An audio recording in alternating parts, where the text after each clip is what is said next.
So last night on the 2nd of September 2018, we came back with Yes We Cant after our summer break, and what a night we had. There was so much going on. We have got, get this, t-shirts, Poet, Prattler, Pandemonialist. This one's a bit sweaty because I am a fat, sweaty man, and this is the one I wore last night. You may even be able to purchase some. Let us know and we'll sort something out. We had our 8-line poetry competition, which was awesome, as it always is. And the winner, wow, her big prize was a bag of cooking apples. I kid you not. What else happened? We got bought cider. Some of our audience members came along with rhubarb and custard cider. If you don't know why they've given us rhubarb and custard cider, maybe you should come along to one of the gigs and you'll find out. But the other thing that happened was we had our headliner, Rob Barratt, who was awesome. He was a bag of awesome wrapped up in a bowl of wonder.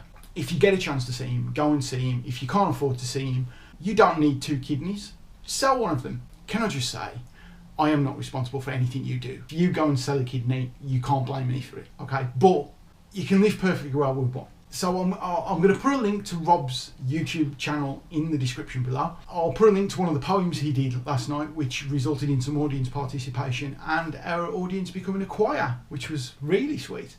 And at the end of the gig, I had a chance to catch up with him. We had a little chat about audience participation, about the fact that he now lives many hundreds of miles away from where he was born, and just poetry in general. So I've always wanted to say this.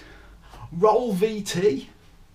That was brilliant, Rob. What did you think of your first Yes We Can? That was great. In fact, I realised all the time I've been writing Yes We Can't, and it's Yes We Can. I didn't see that Cant, and I know what Cant means. I didn't see it, you know. When Steve first suggested Yes We Can't, I thought he was talking about the philosopher. Yeah, as opposed to Cant being empty talk. Yes, exactly, yeah. But it could be both, couldn't it really? Yes we Cant, yes we Hegel, you know, yes we Aristotle.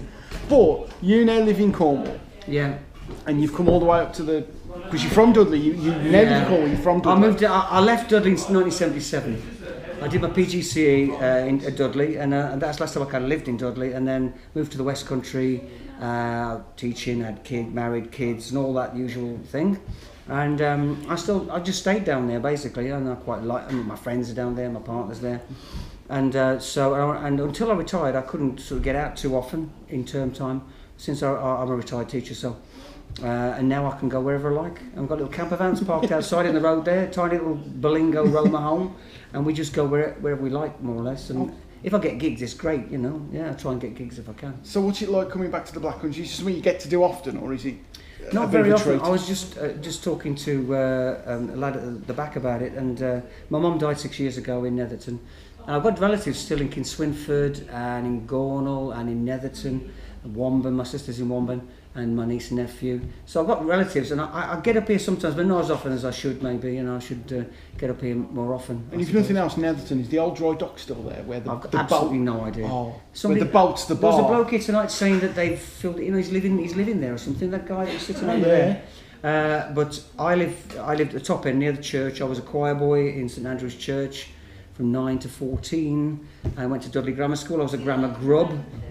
And yeah, so I grew up in Netherton, and I've still got a few friends from those days, but not many really. And but I've always had wanderlust to go places. You know. And yourself?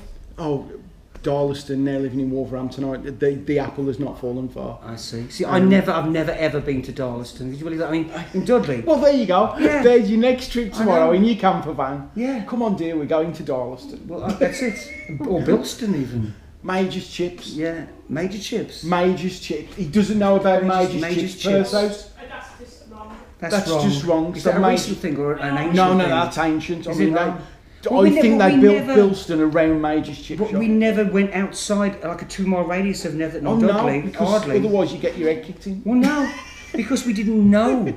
We went to Birmingham to see bands, so I go to Birmingham to see Deep Purple, I go to Birmingham to see Captain Beaver. To Wolverhampton, I just said to somebody, I could have gone blindfold to Molyneux, they could have blindfolded me. And of course then there's all the jokes about, the players now, they're blindfolded, aren't they?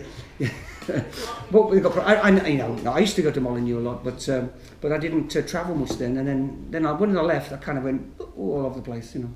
But I want to talk to you about the poetry as well. That's very Because kind. one of the things, I know you Very are... kind of you to call it poetry, that's what I mean.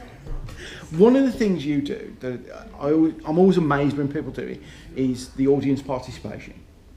You got the crowd tonight singing like a choir. Oh, that's very nice. They were very good, weren't they? Well, yeah, they were fantastic singing. They were brilliant singing. The fat baritone at the front I was a bit unsure about. That was me. Everybody was in harmony, including yourself. It was all lovely.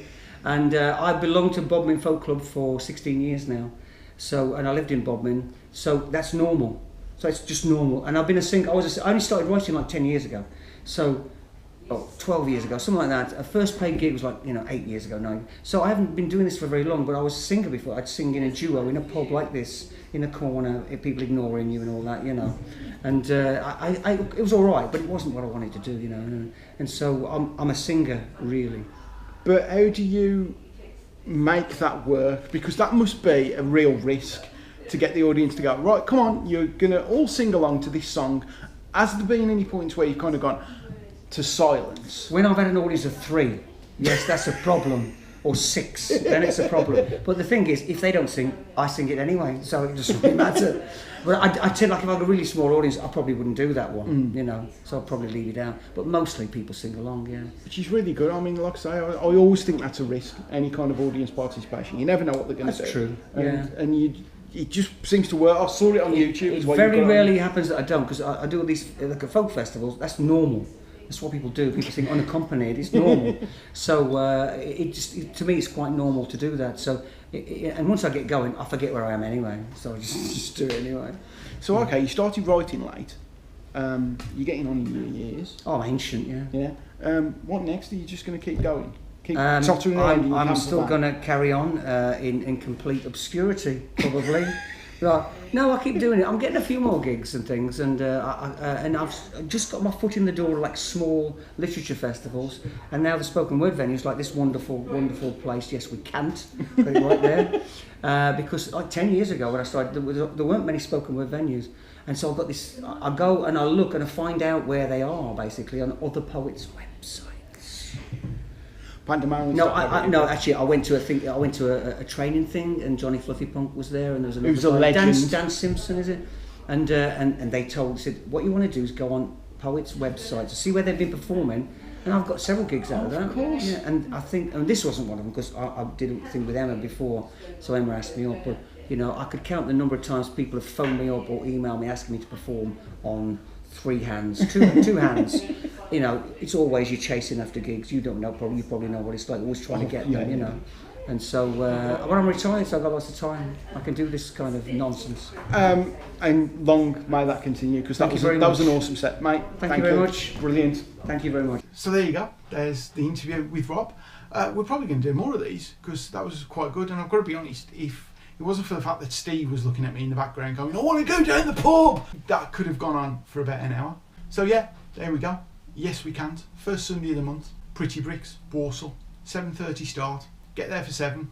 Get there early if you want an open mic slot. Follow Pandemonialists on Twitter and check out our new website, www.pandemonialist.co.uk, on that there internet. So until the next one, bye.